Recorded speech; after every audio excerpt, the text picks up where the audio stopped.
ಹಾಕೊಳ್ಳುವವರೆಗೆ ಹೊರಗೆ ಅಂದ್ರೆ ಇಲ್ಲಿಂದ ಹೊರಗೆ. ಇನ್ನು ಹಾರ ಹಾಕೊಳ್ಳುವವರೆಗೆ ನೀನು ಮದುಮಗಳ ಮುಖ ನೋಡ್ಬಾರದು. ಹಾಗೊಂದು ಕ್ರಮ ಉಂಟು ಆಯ್ತಾ. ಪರಂಪರೆಯನ್ನು ನಾವು ಬಿಡುದು ಬೇಡ. ಸರಿ, ಎಲ್ಲಿದೆ ಆಹಾರ? ಎಲ್ಲಿದೆ ಆಹಾರ? ಆಹಾರ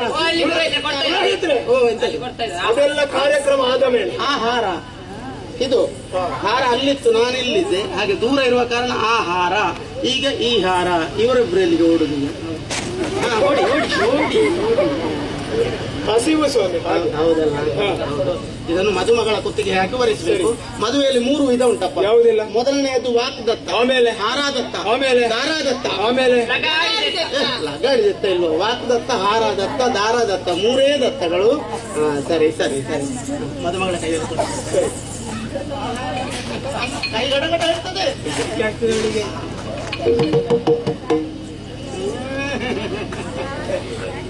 ನೀನಿದ್ಯಲ್ಲ ಅಲ್ಲಿ?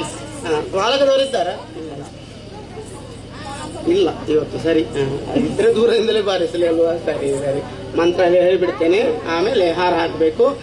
ಓಂ ಭೋಗದಲ್ಲಿ ಇಂದ್ರನಂತೆಯೂ, ಐಶ್ವರ್ಯದಲ್ಲಿ ಕುಬೇರನಂತೆಯೂ, ರೂಪದಲ್ಲಿ ಮನ್ಮಥನಂತೆಯೂ, ಗಾಂಭೀರ್ಯದಲ್ಲಿ ಸಮುದ್ರ ರಾಜನಂತೆಯೂ ಇರುವಂತಹ ವಿದ್ಯುನ್ಮಾಲಿ ಎಂಬವರನು, ಭೋಗದಲ್ಲಿ ಶಚೀದೇವಿಯಂತೆಯೂ, ಐಶ್ವರ್ಯದಲ್ಲಿ ಲಕ್ಷ್ಮೀದೇವಿಯಂತೆಯೂ, ರೂಪದಲ್ಲಿ ರತೀದೇವಿಯಂತೆಯೂ, ವಿದ್ಯೆಯಲ್ಲಿ ಸರಸ್ವತಿಯ ಅನುಗ್ರಹಕ್ಕೆ ಪಾತ್ರಳಾದ ಮಾಲಿನಿ ಎಂಬ ವಧುವಿನ ಪಾಣಿಗ್ರಹಣ ಕಾಲದ ಈ ಶುಭ ಸುಮುಹೂರ್ತದಲ್ಲಿ ಓಂ ಮೇಘನಾದ ಘಟಪಟ ಘಾಟಪಟ ವರ್ತದೆ ವಿದ್ಯುತ್ ಕೋಟಿ ಕಿಕಿಪಿಕಿ ಕಿಕಿಪಿಕಿ ದೃಶ್ಯತೆ ಜಂಬೂ ಕಸ್ಯ ಕಗಬಗೋ ಕಾಕೋ ಬಕೋ ವರ್ತತೆ.